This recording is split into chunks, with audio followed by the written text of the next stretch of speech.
नमस्कार, उत्तराखंड समाचार में आपका स्वागत है। मैं नूतन वरुण। सबसे पहले मुख्य समाचार। 24 सितंबर को कैबिनेट में लाई जाएगी उत्तराखंड की निर्यात नीति। देहरादून में वाणिज्य उत्सव कार्यक्रम में मुख्यमंत्री पुष्कर सिंह धामी ने कहा, भौगोलिक मुश्किलों के बावजूद निर्यात में आगे बढ़ रहा राज्य।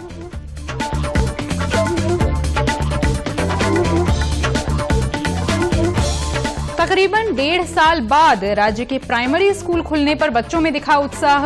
शिक्षा सचिव राधिका झा ने कहा, ऑनलाइन और ऑफलाइन दोनों मोड में होगी पढ़ाई। कोविड प्रोटोकॉल के पालन को लेकर स्कूलों का किया जाएगा निरीक्षण। उत्तराखंड में 5 अक्टूबर तक बढ़ाया गया कोविड कर्फ्यू। पहले की तरह दी जा रही छूट रहेगी जारी। बाहरी राज्यों से आने वाले लोगों को कोविड नेगेटिव रिपोर्ट या वैक्सीनेशन सर्टिफिकेट दिखाना होगा अनिवार्य।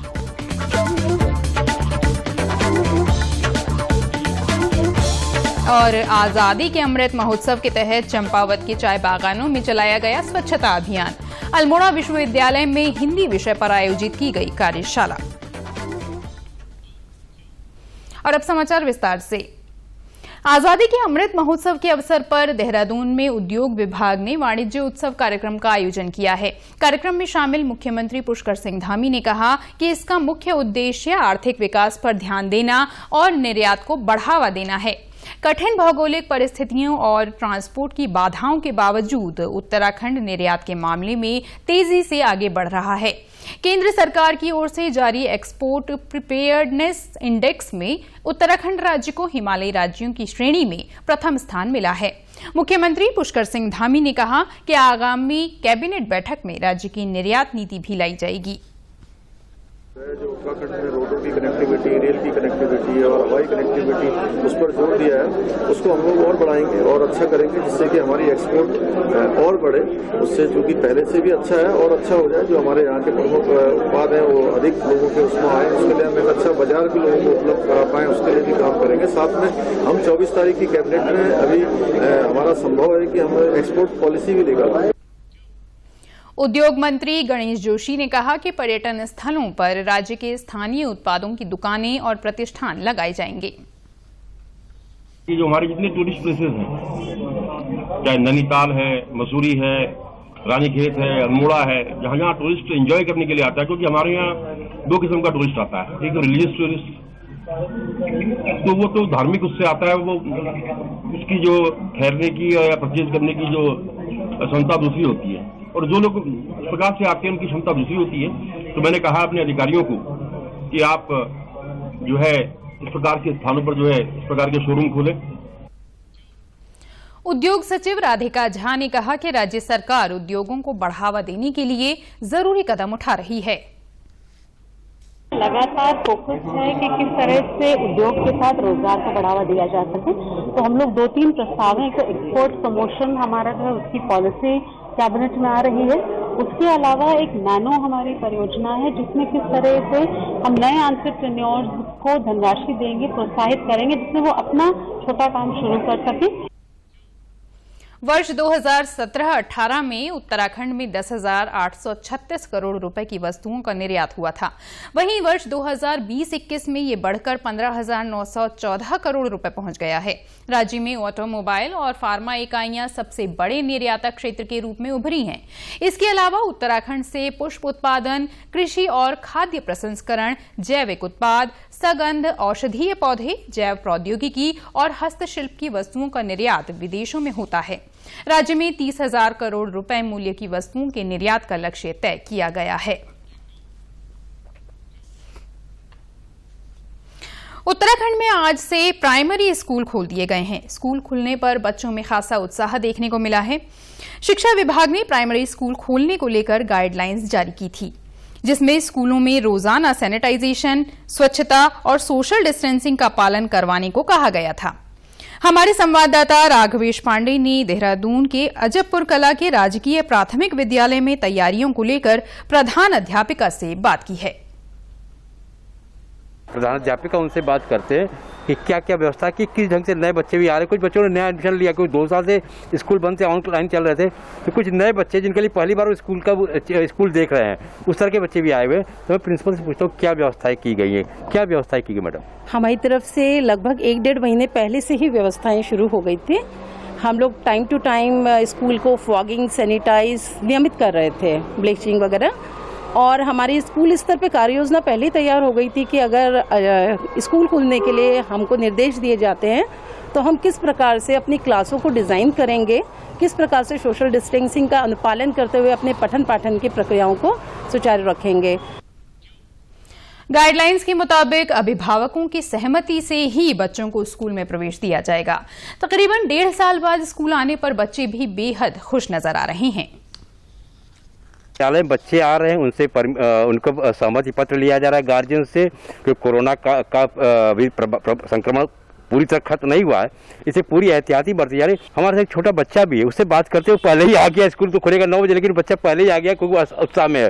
बेटे क्या नाम आपका? मेरा नाम विवेक है, मैं कक्षा 4 में पढ़ता हूँ। मेरे स्कूल का नाम रात के विद्यालय GPS अजबपुर कला फर्स्ट है। मुझे स्कूल में आके बहुत अच्छा लग रहा है क्योंकि ये स्कूल में मेरे बहुत सारे दोस्त हैं, वो भी बहुत अच्छे हैं, वो मेरे साथ अच्छा है स्वभाव करते हैं और अच्छा मैं भी उनके साथ करता हूँ। मैं उनके साथ खेल के बहुत अच्छा रहता हूँ। वहीं शिक्षा सचिव राधिका झा ने बताया कि अभी ऑनलाइन और ऑफलाइन दोनों तरीकों से पढ़ाई होगी। अधिकारियों को समय समय पर स्कूलों में जाकर निरीक्षण करने के निर्देश दिए गए हैं ताकि कोविड प्रोटोकॉल्स के पालन में कोई कोताही न हो। प्राथमिक के जो स्कूल हैं वो खोले हैं। सबसे पहली बात है कि कोई कंपल्शन नहीं है बच्चों को स्कूल जाने को। स्कूल हाइब्रिड मॉडल में यानी ऑफलाइन और ऑनलाइन दोनों चलेंगे। पेरेंट्स की सहमति के बाद ही आएंगे। 2 पाली में स्कूल इसलिए चलाए जा रहे हैं कि सोशल डिस्टेंसिंग भी मेंटेन हो पाए और उसके साथ ही बच्चों को व्यक्तिगत ध्यान मिले, क्योंकि ये जो बच्चे प्राथमिक के 1.5 साल बाद आज हमारे स्कूल्स में आ रहे हैं। मैंने सभी अधिकारियों को, सारे COs, DOs और BOs को निर्देशित करा है स्कूल्स में जाके देखने के लिए कि व्यवस्थाएं ठीक हैं, विशेष करके कोविड प्रोटोकॉल फॉलो हो रहा है कि नहीं हो रहा है। लेकिन बच्चे बहुत उत्साहित हैं। उत्तराखंड में कोविड कर्फ्यू 5 अक्टूबर तक बढ़ा दिया गया है। नई SOP में पहले की गाइडलाइंस में तय शर्तों को बरकरार रखा गया है। पहले की तरह ही दूसरे प्रदेश से राज्य में आने वालों के लिए कोरोना नेगेटिव रिपोर्ट या फिर वैक्सीन की दोनों डोज का 15 दिन पहले का सर्टिफिकेट दिखाना अनिवार्य होगा। सोमवार को मुख्य सचिव डॉक्टर सुखविंदर सिंह संधू ने ये आदेश दिए हैं। उन्होंने कहा कि 4 धाम यात्रा के लिए आने वालों को भी कोविड नेगेटिव रिपोर्ट या वैक्सीनेशन की दोनों डोज का सर्टिफिकेट दिखाना होगा। शादी समारोह में समारोह स्थल की क्षमता से 50% मेहमानों के ही शामिल होने की अनुमति रहेगी। वेडिंग पॉइंट प्रबंधन और केटरिंग स्टाफ में लगे कर्मचारियों को भी कोविड नेगेटिव रिपोर्ट या वैक्सीनेशन सर्टिफिकेट दिखाना होगा। इसी तरह सभी प्रशिक्षण संस्थानों और कोचिंग सेंटरों में 50% क्षमता के साथ कार्य संचालित किए जा सकते हैं। सामाजिक, राजनीतिक, मनोरंजन और सांस्कृतिक समारोह अगले आदेश तक बंद रहेंगे, जबकि जू, नेशनल पार्क तथा पर्यटन स्थलों पर कोविड प्रोटोकॉल्स के साथ लोग आ सकेंगे। सरकार ने पुलिस प्रशासन को निर्देशित किया है कि वो कोविड गाइडलाइंस का सख्ती से पालन करवाएं और मास्क के बिना घर से निकलने वाले लोगों का चालान काटा जाए। आजादी के अमृत महोत्सव पर चलाए जा रहे कार्यक्रमों की श्रृंखला में आज अल्मोड़ा के SSJ विश्वविद्यालय परिसर में कार्यशाला आयोजित की गई। इसका विषय था राष्ट्रीय एकीकरण एवं हिंदी। बिहार के महात्मा गांधी विश्वविद्यालय के कुलपति प्रोफेसर संजीव शर्मा कार्यशाला में बतौर मुख्य अतिथि शामिल हुए। उन्होंने कहा कि स्वाधीनता आंदोलन के बाद हिंदी भाषा ने पूरे देश को जोड़ने का काम किया है। लेकिन संपूर्ण भारत की अधिसंख्य जनता की भाषा, संपर्क भाषा के रूप में हिंदी ही है। स्वाधीनता आंदोलन में हिंदी ने ही पूरे देश को जोड़ने का काम किया था। आज भी भारत के एकीकरण में हिंदी का बहुत बड़ा योगदान है। हिंदी के योगदान के साथ साथ आज उसके समक्ष जो चुनौतियां हैं उन पर भी विचार विनिमय केंद्रीय विश्वविद्यालय और शोभन सिंह जीना विश्वविद्यालय दोनों के बीच एक अकादमिक अनुबंध पत्र पर भी हस्ताक्षर किए हैं। वहीं अल्मोड़ा विश्वविद्यालय के कुलपति प्रोफेसर NS भंडारी ने कहा कि राष्ट्रीय शिक्षा नीति लागू होने पर हिंदी भाषा में पठन पाठन बढ़ेगा। उन्होंने कहा कि हिंदी हमारी पहचान है। 74 साल के अंदर, और यह हम कहें कि उससे आज़ादी के जो विभिन्न सोपान थे उनको प्राप्त करने में जो कुछ भी रहा है, जो बिसरा दिया गया या जो फिर सदृश्य नहीं हो पाया, उन सारी चीज़ों को हम इस यहाँ पर एकत्रित करेंगे। और ये इस अमृत महोत्सव का एक लक्ष्य है कि हम जो चीज़ें मतलब जो चीज़ें वो आ नहीं पाई, प्रकाश में नहीं आ पाई, या जिन चीज़ों को एक रिकग्निशन नहीं मिल पाई, पहचान नहीं मिल पाई, उन सबको हम लोग याद करें, उन सबको आगे लाएं। ये तो उसका लक्ष्य है। अमृत महोत्सव के तहत चंपावत के सीलिंग टॉक के चाय बागानों में आज स्वच्छता अभियान चलाया गया। पर्यटन विभाग, चाय बागान के कर्मचारियों, महिला स्वयं सहायता समूहों और स्थानीय लोगों ने बागान की साफ सफाई की और जगह जगह फैले कूड़े को उठाया। जिला पर्यटन अधिकारी लता बिष्ट ने बताया कि स्वच्छ पर्यटन स्थलों का असर पर्यटन व्यवसाय पर भी पड़ेगा। यहाँ आने वाले पर्यटक अपने साथ सुखद स्मृतियां लेकर जाएंगे। हमने जो यहाँ पर चाय बागान है सीलिंग टॉक में, इसकी स्वच्छता कार्यक्रम का एक आयोजन किया। यहाँ के स्वयंसेवी संगठन हैं, उसके अलावा यहाँ की एसएचजी की जुड़ी हुई महिलाएं हैं, हमारे वॉलंटियर्स हैं, होम स्टे होटल के जितने ओनर हैं, सब लोगों ने अपना अमूल्य समय देके हमने स्वच्छता कार्यक्रम को संपन्न किया। और सभी लोगों से अपील की कि अगर आप अपने पर्यटक स्थलों को, इस देवभूमि को स्वच्छ रखेंगे और तभी आप स्वस्थ होंगे और यहाँ पर पर्यटन व्यवसाय फलेगा। मुख्यमंत्री पुष्कर सिंह धामी ने आज मुख्यमंत्री आवास में टोक्यो पैरालंपिक्स में कांस्य पदक विजेता और अर्जुन अवार्ड हासिल करने वाले मनोज सरकार को शॉल ओढ़ाकर सम्मानित किया। मुख्यमंत्री ने कहा कि टोक्यो पैरालंपिक्स में बैडमिंटन में कांस्य पदक जीतकर उन्होंने उत्तराखंड का मान सम्मान बढ़ाया है। उन्होंने कहा कि किसी कार्य के प्रति मन में जज्बा हो तो वो कार्य जरूर पूरा होता है। सीमित संसाधनों के बावजूद मनोज ने एक बड़ा मकाम हासिल किया है। मुख्यमंत्री ने कहा कि खिलाड़ियों को अधिक से अधिक सुविधाएं मिल सकें, इसके लिए राज्य में खेल नीति में संशोधन किया जा रहा है।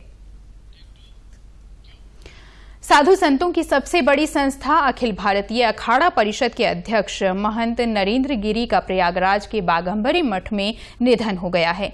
फिलहाल मौत की वजह साफ नहीं है। उनके निधन की खबर से साधु संतों में शोक की लहर है। मुख्यमंत्री पुष्कर सिंह धामी ने भी महंत नरेंद्र गिरी के निधन पर शोक जताया है। उन्होंने कहा कि इस मामले में उत्तराखंड से किसी भी तरह की जांच की जरूरत पड़ने पर जरूर सहयोग किया जाएगा। निश्चित रूप से हम सब स्तब्ध हैं कि आखिर ऐसा कैसे हुआ, ऐसा कदम क्यों उठाया गया। और मैं अभी तो ये कहूँगा कि भगवान जो है उनकी आत्मा को शांति दे और उनके चाहने वाले, उनके शिष्य, उनके भक्तजन जो हजारों की संख्या में हैं, उन सभी को इस दुख को सहने की शक्ति प्रदान करे। जांच के बाद अगर जो जरूरत पड़ेगी, जिस प्रकार की भी जांच जरूरी होगी, वो जांच होगी। कानून अपना काम करेगा। राष्ट्रीय टीकाकरण अभियान के अंतर्गत अब तक 81 करोड़ 85 लाख से अधिक कोविड टीके लगाए जा चुके हैं। संक्रमित मरीज कुल रोगियों का 1% से भी कम है। उपचार करा रहे रोगी पिछले वर्ष मार्च के बाद सबसे कम हैं। पिछले 24 घंटों की बात करें तो इस दौरान 26,115 नए रोगियों की पुष्टि हुई है। देश में स्वस्थ होने की दर 97.75% है, जबकि अब तक 3 करोड़ 27 लाख से ज्यादा लोग स्वस्थ हो चुके हैं। वहीं केंद्र सरकार अब तक राज्यों और केंद्र शासित प्रदेशों को 79 करोड़ 74 लाख टीके उपलब्ध करा चुकी है। मंत्रालय ने कहा कि 33 लाख टीके और भेजे जा रहे हैं। राज्यों और केंद्र शासित प्रदेशों के पास इस समय 5 करोड़ 34 लाख टीके हैं। केंद्रीय स्वास्थ्य मंत्री मनसुख मांडविया ने कहा है कि कोविड टीकों के निर्यात के लिए वैक्सीन मैत्री अगले महीने शुरू की जाएगी, जिसके तहत कोवैक्स देशों को वैक्सीन का निर्यात फिर से आरंभ किया जाएगा। प्रदेश के समाचारों में बस इतना ही। चलते चलते मुख्य समाचार एक बार फिर। 24 सितंबर को कैबिनेट में लाई जाएगी उत्तराखंड की निर्यात नीति। देहरादून में वाणिज्योत्सव कार्यक्रम में मुख्यमंत्री पुष्कर सिंह धामी ने कहा, भौगोलिक मुश्किलों के बावजूद निर्यात में आगे बढ़ रहा राज्य।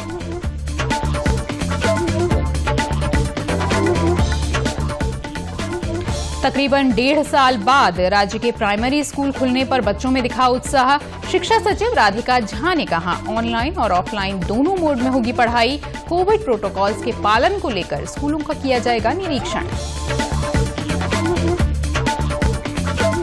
उत्तराखंड में 5 अक्टूबर तक बढ़ाया गया कोविड कर्फ्यू। पहले की तरह दी जा रही छूट रहेगी जारी। बाहरी राज्यों से आने वाले लोगों को कोविड नेगेटिव रिपोर्ट या वैक्सीनेशन सर्टिफिकेट दिखाना होगा अनिवार्य।